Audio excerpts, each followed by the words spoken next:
जोहार दोस्तों, आप लोग सब अच्छे होंगे ऐसा उम्मीद करता हूँ। और आज बात करते हैं झारखंड आंदोलन में जगह जगह हो रहे फायरिंग के चैनपुर गोलीकांड के बारे में।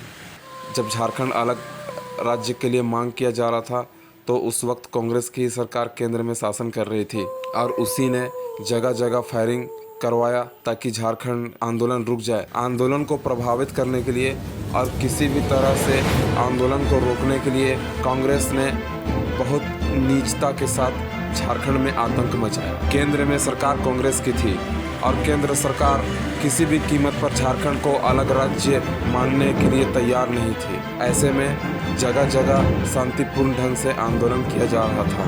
केंद्र में शासन कर रही कांग्रेस की सरकार ने झारखंड अलग राज्य के लिए शांतिपूर्ण ढंग से आंदोलन कर रहे आदिवासियों का बार बार और जगह जगह कत्लेआम करते आई है और आदिवासियों के खून से झारखंड के धरती को लहूलुहान किया गया है। उसमें से ही एक कांड है चैनपुर गोलीकांड। कहानी का शीर्षक है 2 महिला छात्रों की हत्या। चैनपुर फायरिंग 27 अक्टूबर 1968। झारखंड आंदोलन में चैनपुर फायरिंग 2 महिला छात्रों के बलिदान के लिए भी जाना जाता है। झारखंड आंदोलन में ऐसा पहली बार हुआ था कि आंदोलन में शामिल 2 लड़कियों की मृत्यु हो गई थी। यह 27 अक्टूबर 1968 को हो रहा था। ऐसा प्रायः विश्वास कर लिया जाता है कि पुलिस ने उन 2 लड़कियों को नहीं मारा था, लेकिन चैनपुर के इस घटना से ये पता चलता है कि पुलिस गुस्से में कुछ भी कर सकती है। पुलिस रिकॉर्ड के हिसाब से कुल 3 लोगों की मृत्यु हुई, जिसमें से 2 महिला स्टूडेंट थी। लेकिन जिन लोगों ने इस घटना को अपने आंखों से देखा था, उनका कहना है कि ये आंकड़ा बहुत ज़्यादा था। झारखंड पार्टी का कांग्रेस के साथ मिल जाने के बाद झारखंड आंदोलन थोड़ा कमज़ोर दिखाई दे रहा था। इस कमी को पूरा करने के लिए तुरंत ही एक दल का गठन किया गया, जिस दल का नाम था बिरसा सेवा दल। बिरसा सेवा दल हमारे गुमला, सिमडेगा, रांची, खूंटी और लोहरदगा में ज़्यादा सक्रिय था।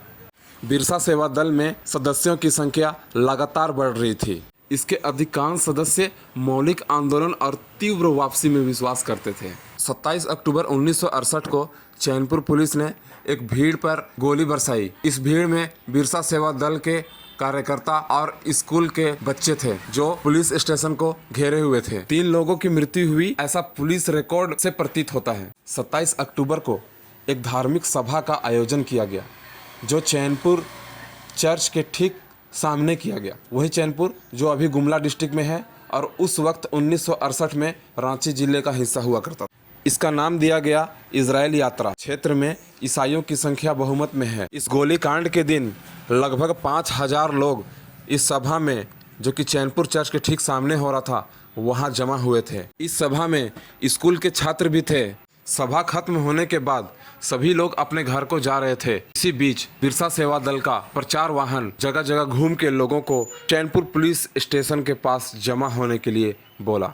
इस पुलिस फायरिंग में चैनपुर की ही एक महिला का, जिसका नाम था हेलेना लकड़ा, उसके पैर में गोली लगा था। उस वक्त वह सिर्फ 17 साल की थी। हेलेना का कहना है, पुलिस की गोली मेरे बाएं पैर में लगी। मैं 8 दिन तक बरियातू हॉस्पिटल में बेहोश पड़ी रही और जब मुझे होश आया तो मैंने खुद को पुलिस सिक्योरिटी के बीच अस्पताल के बिस्तर में पाया। हेलेना, जो चैनपुर में आयुर्वेदिक दुकान कमला मेडिकल हॉल के नाम से चलाती थी, वो बोलती हैं कि हम सभी लोग टोंगो गांव में त्यौहार को लेके सभा का आयोजन में भाग लिए थे। टोंगो गांव चैनपुर प्रखंड में ही पड़ता है। वहां हम लोगों को जानकारी दी गई कि चैनपुर पुलिस ने कुछ सीधे साधे नौजवानों को पुलिस स्टेशन में गिरफ्तार कर रखा है। हम सभी लोग चल दिए ये बताने के लिए कि गिरफ्तार किए गए नौजवान लोग मासूम लोग हैं। भीड़ 2 ग्रुप में बट चुकी थी। एक ग्रुप मेन रोड से होते हुए पुलिस स्टेशन की तरफ जा रही थी, दूसरा ग्रुप चर्च रोड होते हुए पुलिस स्टेशन की तरफ जा रही थी। भीड़ को पुलिस स्टेशन के नज़दीक पहुंचता देख पुलिस वालों ने बोला कि रुक जाओ और इसके तुरंत बाद फायरिंग स्टार्ट कर दी। लोग इधर उधर भागने लगे। मैंने भी भागने की कोशिश की, बट मेरे पैर पे गोली लग चुकी थी और मैं बेहोश हो गई थी। एक अन्य व्यक्ति रामदयाल कुजूर नाम के रैन टोली के, जो इस घटना को अपनी आंखों से देखे थे, वो बोलते हैं वो बताते हैं कि चैनपुर अस्पताल के पास एक डॉक्टर रहा करते थे। एक बुजुर्ग मरीज गलती से उसके घर में जाके बैठ जाता है। इतने में ही गुस्सा होकर डॉक्टर बुजुर्ग आदमी के गाल पे एक थप्पड़ जड़ देता है और उसको बहुत इंसल्ट करता है। वो बुजुर्ग आदमी वहाँ से निकल के इस मैटर के बारे में स्टूडेंट यूनियन को शिकायत करता है। स्टूडेंट यूनियन के कुछ छात्र डॉक्टर को मारते हैं और बोलते हैं कि तुम चैनपुर छोड़ के चले जाओ, और चैनपुर के तत्कालीन अंचल अधिकारी पीताम्बर झा डॉक्टर का ट्रांसफ़र कर देते हैं चैनपुर से।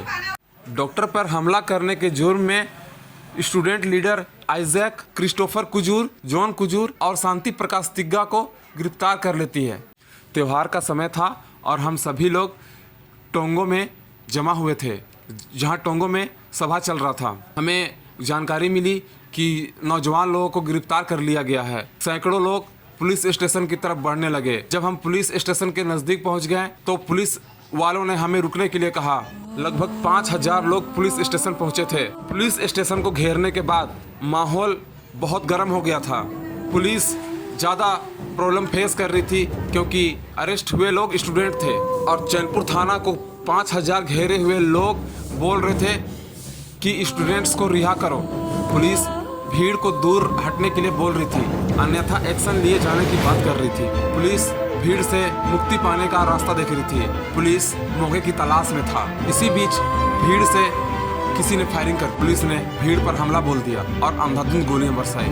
सैकड़ों लोगों की मौत हो गई।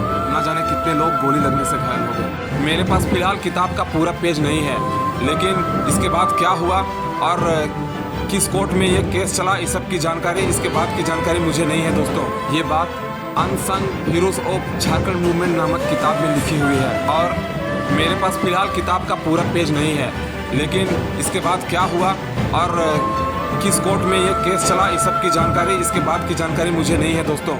लेकिन अगर इस चैनपुर गोलीकांड के बारे में अगर पूरी जानकारी चाहिए तो unsung heroes of Jharkhand movement नामक किताब को आप पढ़ सकते हैं।